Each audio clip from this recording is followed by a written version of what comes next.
Bonjour à toutes et tous, merci beaucoup d'être ici présents aujourd'hui.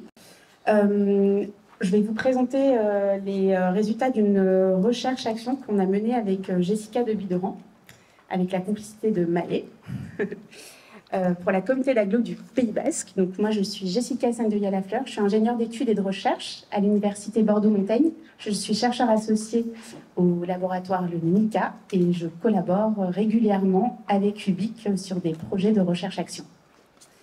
Et je travaille notamment sur l'éveil culturel et artistique des tout-petits. Donc, je vais laisser Hélène se présenter. On va vous faire une présentation sous forme de dialogue. On essaie d'être dans l'innovation. Et on va vous présenter les résultats et un petit peu, finalement, la posture, nos postures respectives et comment s'est construite, en fait, toute cette recherche-action et qu'est-ce qu'il en reste aujourd'hui. Merci. Donc, Hélène Bourguignon, j'évolue au sein de l'agglomération Pays Basque, au sein du service culture, de cette EPCI XXL, et je commencerai par contextualiser la demande, le cadre de cette demande, puisque l'agglomération Pays Basque est née en 2017 suite à la loi NOTRe de la fusion de 10 communautés de communes, communautés d'agglo, qui recouvrent symboliquement le territoire français du Pays Basque. Aujourd'hui, nous sommes une agglomération XXL, a priori la plus grande de France, qui couvre géographiquement la moitié du département des Pyrénées-Atlantiques. On est sur 158 communes et 320 000 habitants. La deuxième agglomération après celle de Bordeaux. Vous comprendrez pourquoi je recontextualise rapidement, puisque de ce territoire est partie l'idée d'une recherche-action et de la poursuite d'une collaboration avec UBIC, puisque comme évoqué François tout à l'heure, une des communautés d'agglo qui a fusionné, donc la communauté d'agglomération Sud-Pays Basque, avait participé de ces superbes chantiers autour de l'éducation artistique et culturelle en lien avec UBIC pendant 6 années, juste avant la fusion finalement. En 2017, donc, nous fusionnons, nous mettons dans un pot commun 6 des 10 projets culturels portés par les communautés de communes, communautés d'agglo qui ont fusionné. De cet héritage, je vais vite, de cet héritage, nous sortons un dénominateur commun qui est l'EAC, l'éducation artistique et culturelle, qui est mis en avant dans le projet culturel de territoire qui a enfin été envisagé en 2022. Ce qui nous a permis de lancer la démarche EAC en Pays Basque, coopération à l'échelle d'un territoire, un projet de convergence de politique publique, mais aussi un projet qui visait à questionner justement cet héritage des CLEA et autres COTEAC dont nous héritions également sur ce territoire.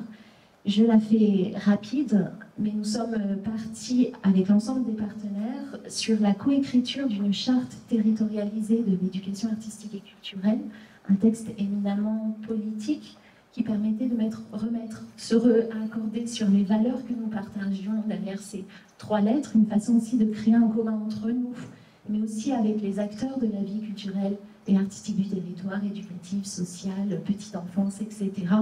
Une façon aussi pour nous d'affirmer combien il était important pour ce territoire et à partir de ce territoire d'envisager l'EAC sur tous les temps de la vie. Cette charte, elle a été signée l'année dernière et nous avons adossé à cette charte 2 outils que sont un laboratoire observatoire, et je vais y revenir, et un service de l'EAC, en gros une possibilité d'être en lien étroit avec les professionnels porteurs de projets sur le Pays Basque. Ce laboratoire observatoire a pour objectif d'évaluer, non, d'observer, oui, d'évaluer peut-être, mais plus tard, les pratiques sur ce territoire. Et c'est dans ce cadre que le comité de pilotage, au sein duquel évoluent les communes, et notamment les 10 qui sont structurées autour d'une direction des affaires culturelles, l'AGLO, le département, la région, État culture, État éducation nationale, pour le moment.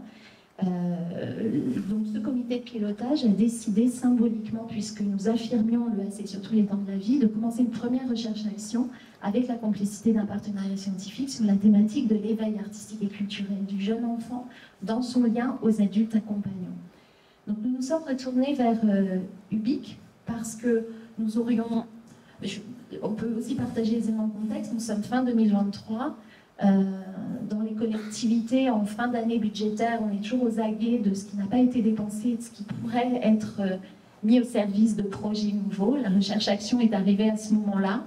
Donc on est allé assez vite, mais aussi pour les raisons que nous allons évoquer après, parce que travailler avec l'université nous a mené, en tout cas en lien avec ce sujet, au regard de ce que nous souhaitions porter sur ce territoire, dans des postures, des méthodos, des façons de faire, d'être avec le territoire différentes que si nous avions envisagé une mise en concurrence de cabinets, d'études qui auraient aussi peut-être pu porter ce que nous avons commandé à l'UIC, à savoir la réalisation d'un état des lieux de l'ECA sur ce territoire et la formulation de préconisations, points de vigilance, puisqu'il incombait parallèlement, dans un second temps, encore aujourd'hui, à la collectivité d'envisager le coup d'après et de penser les résultats de la recherche-action à l'aune d'une stratégie dans le domaine de l'ECA sur ce territoire. Juste finir en mentionnant que nous avons fait un clin d'œil à cette recherche-action en octobre dernier lorsque nous avons signé la charte, en invitant Sophie Marinopoulos, qui est pédopsychiatre, spécialiste de la famille, mais aussi très militante, très engagée sur ces questions d'éveil culturel, une façon de proposer aux acteurs du territoire et aux élus du territoire une première approche du sujet qui allait être traité ensemble. Du coup, on se pose des questions. Et la première est, mais finalement, pour quelle raison UBIC a répondu et a manifesté un intérêt à notre demande? Merci pour cette question, Hélène.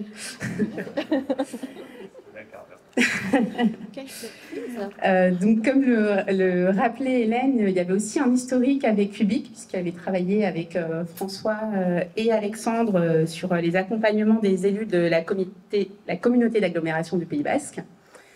Et ensuite, on évoquait tout à l'heure, dans ces projets de recherche, il y a aussi du réseau, il y a de la confiance aussi entre acteurs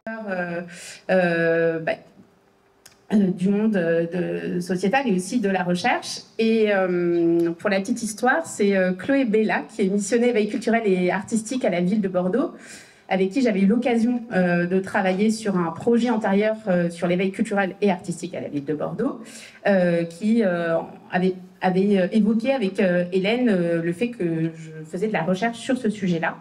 Et c'est ainsi qu'Hélène m'a contactée et qu'elle m'a expliqué un petit peu les enjeux. Donc, je vous avoue que j'étais assez impressionnée. 158 communes, faire un état des lieux en une année, ça paraissait un très gros chantier. Donc l'idée, évidemment, n'était pas d'aller interroger les 158 communes, mais d'essayer de dialoguer et de faire une co-construction. En fait, nous, on arrivait avec une méthodologie assez qualitative, on n'était pas vraiment dans le quantitatif, en tout cas, à UBIC, c'est plutôt ce qu'on essaie de prôner. Donc l'idée a été évidemment grâce à Hélène, parce que ce qu'il faut rappeler aussi, c'est qu'on était en intersectorialité. Donc il y a Hélène qui est à la culture, et ensuite il y a deux autres personnes qui étaient à la petite enfance et à la politique linguistique de la langue basque, qui entrent bien évidemment en jeu autour des questions de l'éveil culturel et artistique, puisqu'une des particularités aussi de en tout cas de cette thématique-là, c'est que les personnes travaillent en interdisciplinarité, intersectorialité, transversalité, enfin voilà, tous les inter. Donc il y avait déjà eu en tout cas une étude que j'avais pu observer sur le cas de Bordeaux, où effectivement le service de la petite enfance avait déjà travaillé avec le service culturel, et ici s'ajoutait le service de la langue basque.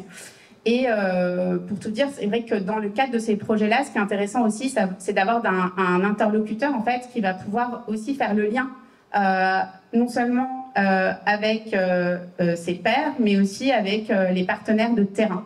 Et en ça, Hélène a vraiment eu un rôle pivot pour nous, puisqu'elle a mis en lien finalement ces différents services pour nous aider à construire et à mieux se saisir des particularités de ce territoire, même si Jessica les connaissait un petit peu déjà, mais ce qui a aidé aussi. Donc chez UBIC, moi, d'un point de vue personnel, bien évidemment, j'étais intéressée de continuer à mener une recherche et une expertise autour de ces questions-là. Et effectivement, dans le cadre d'UBIC, c'est aussi de renforcer et développer les liens entre le monde universitaire et le monde socio-économique, en lien avec les politiques culturelles. Donc on était vraiment au cœur du sujet, autour d'un territoire qui était celui donc du Pays Basque.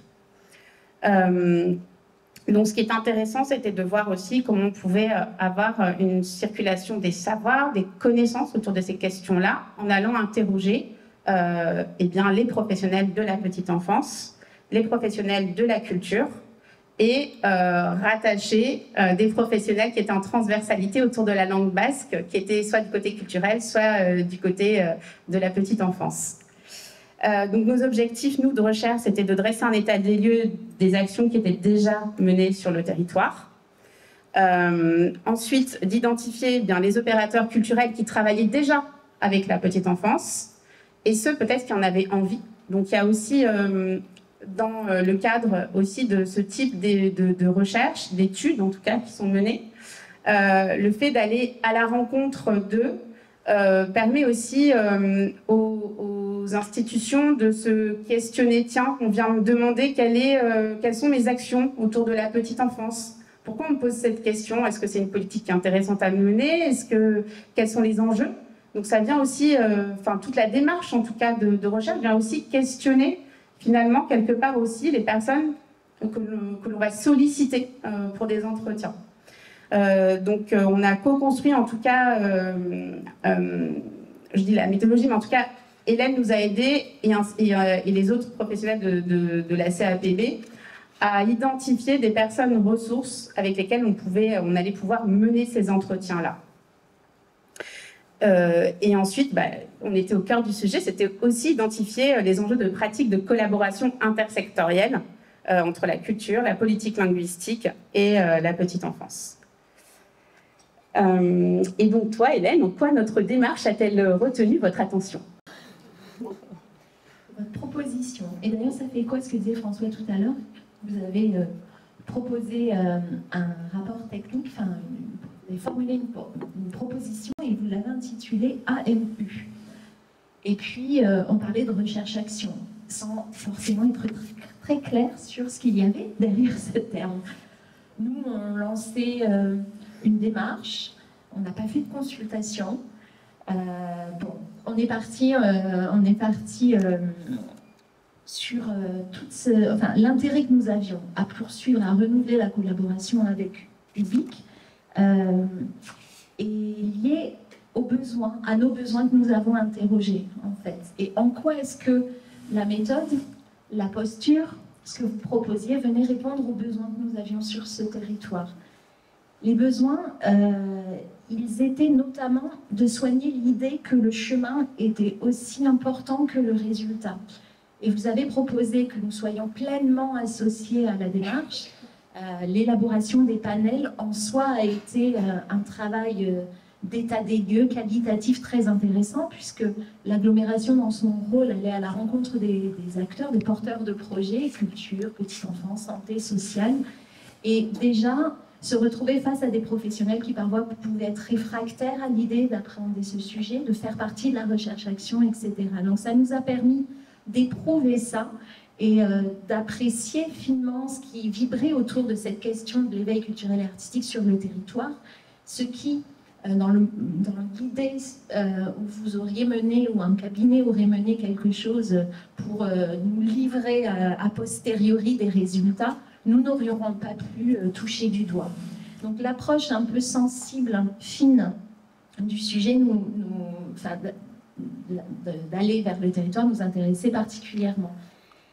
Donc soigner ce chemin plutôt que la fin de la démarche, parce que ce chemin permettait de jouer le jeu du qualitatif que tu as mentionné. L'idée aussi de prendre le temps de la rencontre avec le territoire, parce que ça prend du temps de préserver des espaces multiples, divers de rencontres au territoire, qui d'ailleurs peuvent se faire écho les uns par rapport aux autres. Il y a eu des focus group, il y a eu des entretiens, il y a eu des enquêtes. Et comment, à un moment donné, le fait de prendre le temps que vous nous suggériez de prendre ensemble nous a amené aussi à des réajustements qui ont vraiment servi la recherche-action au fil de l'eau, finalement. L'idée pour nous était bien sûr avec vous de convoquer les outils de la recherche pour acquérir une connaissance fine du territoire. Vous nous avez permis de regarder le territoire en allant chercher de la donnée, de la matière à laquelle peut-être nous n'aurions pas eu accès en allant la chercher directement. Et ça, c'était vraiment très important parce que vous nous avez aidés à nous regarder nous-mêmes par la réalisation de cet état des lieux et vous nous avez aidés à découvrir un aspect du territoire qu'on ne connaissait pas forcément. Ce qui nous intéressait aussi dans votre proposition, c'était ton expertise dans le domaine de l'ECA, étant donné les travaux que tu avais commencé à mener, notamment avec Bordeaux, sur ce sujet, qui nous permettait aussi une forme de benchmarking à l'échelon régional, voire national, et de pouvoir, étant donné d'autres terrains de recherche que vous avez menés, vous avez approchés ailleurs sur ce territoire, de pouvoir nourrir notre propre réflexion aussi. Oui, il est tard, il faut que je finisse. Eh ben, je finirai peut-être en vous faisant sourire, mais pourquoi est-ce qu'on était intéressé à l'idée de travailler avec l'université sur un sujet comme celui-là?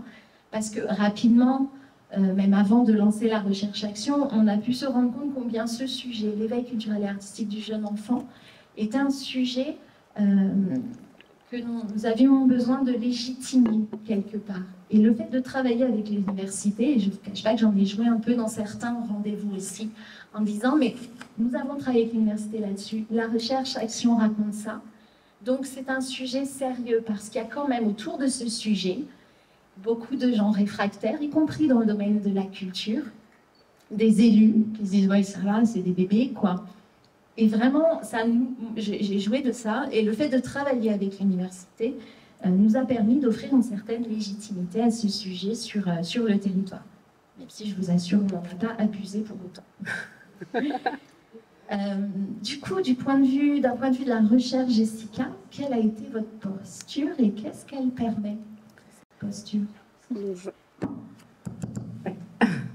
Bon, j'en ai parlé un petit peu tout à l'heure, mais effectivement, notre posture, c'est une posture de transparence. Enfin, comme je disais, nous, dans les conventions, on explique que les résultats de la recherche, ils seront publiés sur des archives scientifiques en ligne pour que toutes et tous puissent y avoir accès.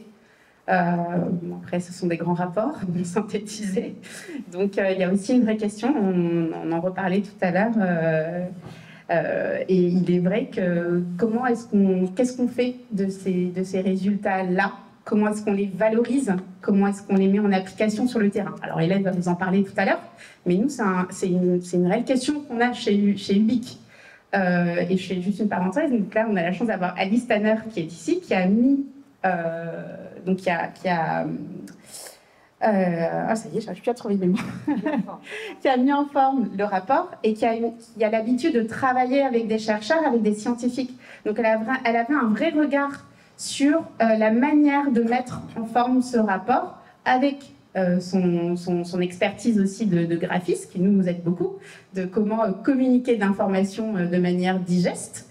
Donc voilà, donc c'est vrai qu'il y a des pratiques comme ça où nous on va se questionner beaucoup sur est-ce qu'on fait des capsules vidéo. Voilà, Agathe est partie, mais il y a d'autres modalités en fait qui émergent en tout cas pour aller restituer en tout cas la recherche hors peut-être de séminaires ou de colloques ou autres. Et évidemment, comme on travaille en collaboration avec la société civile, il est vrai qu'à un moment donné, je ne vais pas dire ça, enfin, comme on travaille avec d'autres territoires et d'autres enjeux, on va dire, en tout cas professionnels et autres, et d'appropriation des résultats, c'est vrai que pour le coup, le fait de travailler dans ces contextes-là fait que nous aussi, on se questionne sur la manière de restituer ces résultats et de comment est-ce que finalement, vous pouvez vous les approprier au mieux. Donc, il est vrai qu'après, nous, comme tu le disais, nous, c'était vraiment une recherche exploratoire sur le sujet. On a essayé de mobiliser des outils qu'on utilise en sciences de l'infocom, en sociologie, en sciences politiques ou autres, puisqu'on était quand même sur un terrain particulier. Et voilà, donc c'était vraiment intéressant pour nous, en tout cas, d'aller étudier ce terrain-là et d'aller l'approcher avec ces formes-là dans cette co-construction de temps d'échange autour de focus group, d'entretien, de questionnaires et d'observation aussi sur le terrain. On a beaucoup parlé en préparant cette intervention du rapport au temps long, prendre le temps d'aller à la rencontre du territoire, des acteurs du territoire, etc. Qu'est-ce que ça signifie pour vous, du coup, du côté de la recherche, la question de ce rapport au temps? Oui, et effectivement, dans la recherche, le temps fait partie de la recherche. On a besoin de digérer pour analyser au mieux.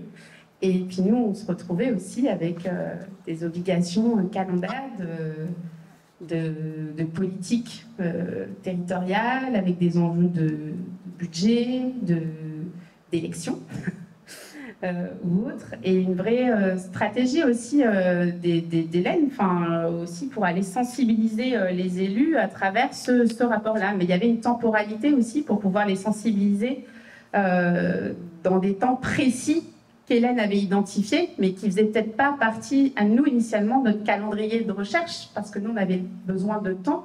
Et si on doit revenir et avec, en toute humilité, revenir sur notre méthodologie, on a été certainement très ambitieuse. Parce qu'effectivement, au début, 158 communes, on s'est dit, mais comment balayer? Donc on va faire du qualitatif, on va essayer d'identifier sans heurter, ça c'était tout le travail aussi du côté de la CAPB, c'est-à-dire avoir un entretien avec scientifique, ça donne une posture, c'est-à-dire ah tiens, on donne une parole et on vient recueillir ma parole à un moment donné dans un cadre scientifique. Donc ça valorise ma parole, ça valorise qui je suis aussi dans mon institution. Donc il y a aussi toute cette délicatesse aussi à essayer d'aller explorer et de dire à qui on va proposer de mener des entretiens, parce qu'on ne peut pas non plus mener une trentaine d'entretiens. Donc il y avait aussi une stratégie non seulement des postures des uns et des autres, et aussi territoriale. C'est-à-dire que la particularité du Pays Basque, c'est qu'il y a toutes les villes côtières, et ensuite on est dans les terres, et c'est aussi essayer d'avoir un panorama de personnes situées dans des lieux plus particuliers par rapport à d'autres. Ensuite, ce qui est intéressant dans le temps et dans cette temporalité, c'est que le temps aussi nous permet d'établir des relations sociales, des relations de confiance avec les personnes avec qui on va mener ces entretiens. Et il est vrai qu'on a commencé à mener des entretiens avec des professionnels et qu'ensuite on les a vus dans des ateliers. Et effectivement, le fait de les avoir déjà rencontrés, d'avoir déjà échangé, un entretien d'une heure, on dit 1 heure, 1 heure et demie, voire 2 heures, il se passe des choses en fait. Et c'est vrai que la relation à la posture du scientifique, où il se rend compte qu'il y a une forme de neutralité, il n'y a pas d'enjeu aussi dans notre posture. Il y a une parole qui va peut-être parfois se délivrer de manière peut-être un peu plus, si j'ose dire, facile aussi. Et ça nous a permis aussi de créer aussi cette relation de confiance. Et juste en faisant une parenthèse, c'est vrai qu'avec Jessica, on se rend compte, que ce soit dans des focus group ou des entretiens que l'on mène, de notre posture, c'est des temps où parfois certaines personnes vont vraiment se livrer sur la manière dont ils vivent aussi leur quotidien en tant que professionnels, avec des choses qui émanent même parfois de l'émotionnel, du sensible. Et c'est assez intéressant, enfin, en tout cas, cette posture, parfois, je schématise, je caricature énormément, mais on se dit peut-être presque une fonction on parle beaucoup du care, enfin, voilà, on accueille une parole aussi, tel un psychologue, mais on ne l'est pas du tout, et on n'a pas du tout cette formation-là, et l'objectif de notre recherche ne se situe pas à ce niveau-là, mais en tout cas, ce temps, en tout cas, permet ceci. Et puis, effectivement, de la réflexivité, et le temps aussi permet aussi de revenir, de faire des allers-retours aussi avec la CAPB, de réajuster le protocole, les résultats de l'entretien et ce qu'ils peuvent en faire et la manière aussi dont ils l'ont investi. Et toi, Hélène, que signifie et quels sont les enjeux du rapport au temps au sein de la CAPB? Celui d'un mandat politique, celui de période stratégique qu'il ne faut pas louper pour essayer de faire avancer un sujet. Donc en fait, ce qui s'est passé, c'est que tout en prenant le temps, parce qu'on était vraiment très conscient de combien ce chemin était déjà un début de travail, combien le chemin que nous souhaitions prendre avec un certain temps dans la rencontre au territoire, dans toute sa diversité, était nécessaire pour ce qui allait advenir après la recherche-action, puisque au-delà de cette première étape, était en jeu pour l'agglomération une réflexion autour d'une stratégie politique dans ce domaine, avec un dialogue permanent avec les partenaires signataires de la charte, donc les communes, l'État particulièrement. Donc quelque part, on a été un peu tous en recherche en même temps. Vous sur un sujet avec une approche scientifique de l'ECA, et puis quelque part, moi, nous, sur une recherche d'une vision stratégique en lien avec ce sujet. Et ces deux endroits différents, puisque le job de l'université n'était pas de pondre une vision stratégique, par contre, le job de l'agglo était de penser l'après-recherche-action pour que concrètement, on puisse atterrir. Donc, nous sommes beaucoup inspirés, évidemment, des préconisations. Nous sommes aussi allés ailleurs, au-delà, parce qu'il s'agissait de faire atterrir tout ça sur un territoire qui, au regard de sa structuration, des forces en présence, etc., devait penser le coup d'après. Du coup, on a mené cette recherche-action entre mars 2024 et mars 2025, avec l'idée de rendre la recherche-action au départ en janvier 2025 même. Sauf qu'arrivé en septembre-octobre, un débat d'orientation budgétaire dans la collectivité qui permettait d'expérimenter des choses de façon postérieure à la recherche-action. L'idée étant aussi, lorsqu'on rend une recherche-action à tout ce territoire qu'on a mis aux aguets et qui attend forcément l'après, de venir avec du contenu. Mais ce contenu, il s'élabore avec des partenaires, il se discute en interne, etc. Donc, quelque part, on a terminé les 6 derniers mois de la recherche-action un peu en travaux parallèles et en nombreux dialogues pour faire avancer quelque part nos travaux respectifs en lien avec l'ECA. Voilà. Et j'ai une question à te poser. Mais je ne sais pas laquelle encore, mais bon, tu vas m'aider à me dire laquelle je te pose. Non, il n'y en a plus, c'est moi qui te pose la dernière. C'est toi? Oui. C'est pareil, regarde, on en est lâché. Mais c'est toi qui nous perturbe. On n'a que 5 minutes pour faire une demi-heure. Bon, on va dire, que reste-t-il de cette recherche-action et où en sommes-nous de cette collaboration, Hélène? Oui, j'ai synthétisé. Il reste des relations humaines et c'est une grande chance puisqu'on a pris le temps de cheminer ensemble la relation humaine entre les personnes qui étaient impliquées dans la recherche-action, que ce soit du côté de la CAPB ou de l'université, mais aussi des relations humaines avec tous ces professionnels du territoire qu'on a rencontrés, issus du secteur culturel, celui de la petite enfance, de la santé, du social. Donc, de cette recherche-action, il reste des relations humaines et c'est précieux. C'est vraiment très précieux. De nombreux récits aussi, en lien avec tout ce qui a été partagé ici ou là tout au long de la recherche-action. Il en reste un territoire aux aguets et des professionnels qui forcément, à partir du moment où on les interroge et qu'on leur dit que l'agglomération, potentiellement, avec ses partenaires, pourrait, et notamment le bloc local, je parle beaucoup de l'agglomération, mais on comporte la chose avec les communes de façon assez étroite. À partir du moment où on leur dit que potentiellement on va s'intéresser au sujet, mais forcément on suscite beaucoup de curiosité sur la suite. Il reste une trace écrite, un rapport qui a eu son utilité la semaine dernière, puisqu'il est arrivé, puisque mon DGS en a pris connaissance, il est absent un certain temps, bref, il en a pris connaissance, le directeur général des services de l'agglomération, et grâce à LinkedIn qui a permis d'attirer l'attention sur la rencontre d'aujourd'hui, a suscité une réaction du DGS qui a lu le rapport et qui a partagé son ressenti, qui a partagé son ressenti, ses remarques en citant page temps, j'ai appris telle chose, page temps, je découvre cet aspect du territoire.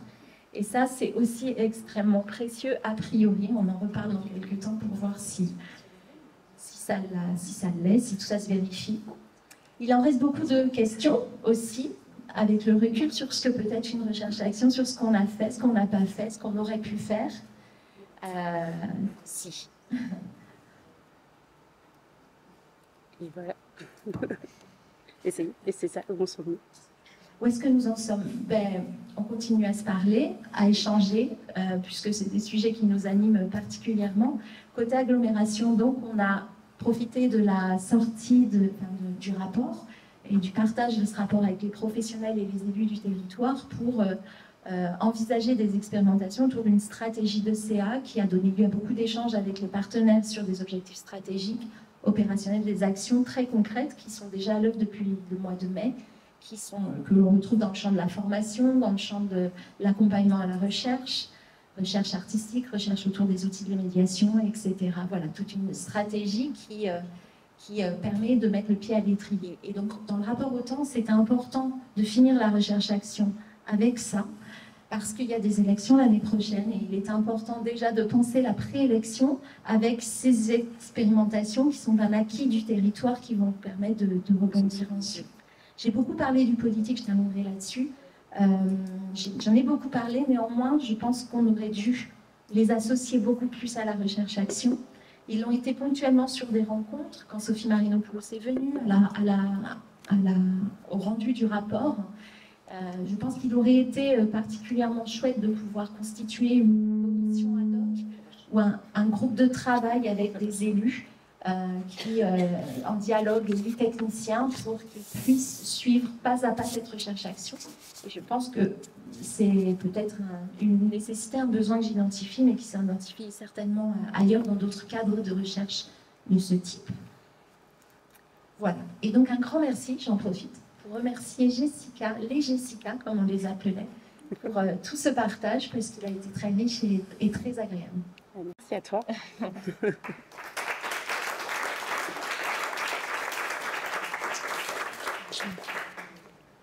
Merci pour ce retour d'expérience. Des questions, comment ça? L'après-midi est long, il y a chaud. Est-ce qu'il y a des réactions, des questions, des interrogations? Tout toujours beau. Comment c'est grand? Vous achetez. J'ai essayé de parler fort. Oui. Hein. J'ai du mal à caractériser très exactement l'objet de la recherche. Vous avez parlé d'exploratoire quelque part, donc un terrain exploratoire amenant à une étude, j'ai bien compris. Et en même temps, j'imagine que derrière cette recherche, il y avait quand même une sorte de caractérisation au sein de l'état des lieux, des projets, des pratiques, j'imagine voilà, même des choses qu'on ne voit pas culturellement, voilà, des savoirs qui se passent entre personnes, je ne sais pas. Est-ce que vous pouvez juste me dire à quel endroit c'était plutôt une étude avec un terrain exploratoire de manière à pouvoir nourrir des recherches pareilles après, ou est-ce qu'il y avait une problématique et des questions de recherche qui étaient extrêmement définies? Je suis désolée, j'ai rêvé.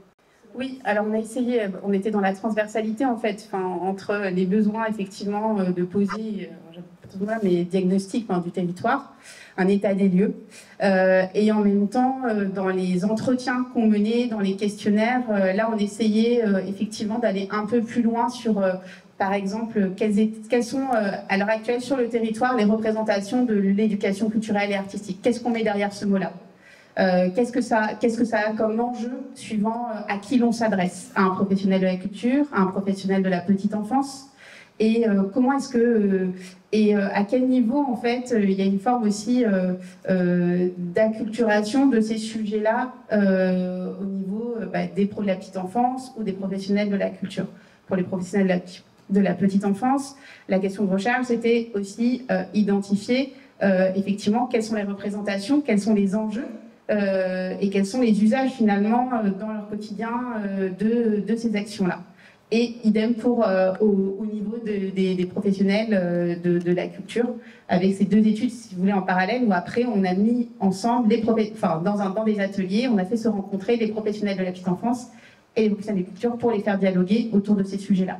Mais en tout cas, effectivement, dans les entretiens, en termes de recherche pure, en tout cas, on travaillait vraiment sur ces représentations des uns et des autres, au niveau de la petite enfance, quelles sont aussi les représentations du monde de la culture. Et au niveau de la culture, quelles sont les représentations du monde de la petite enfance, avec des positionnements sur la légitimité culturelle, par exemple, sur les concepts de légitimité culturelle. Quand on est un professionnel de la petite enfance, qu'est-ce que ça veut dire aller au théâtre? Quand soi-même, on n'a même pas cette pratique-là d'aller au théâtre et d'aller restituer le soir aux parents le fait que j'ai accompagné vos enfants au théâtre, mais finalement, moi, c'est pas dans ma pratique et je ne sais pas comment communiquer là-dessus. Donc voilà, donc il y avait tous ces enjeux aussi en termes de recherche, de posture des uns et des autres, des représentations, des pratiques aussi. On travaillait sur les pratiques finalement culturelles des uns, enfin en tout cas des professionnels de la petite enfance à ce niveau-là, et peut-être des savoirs et des envies et des représentations du tout petit au niveau des professionnels de la petite enfance. Merci.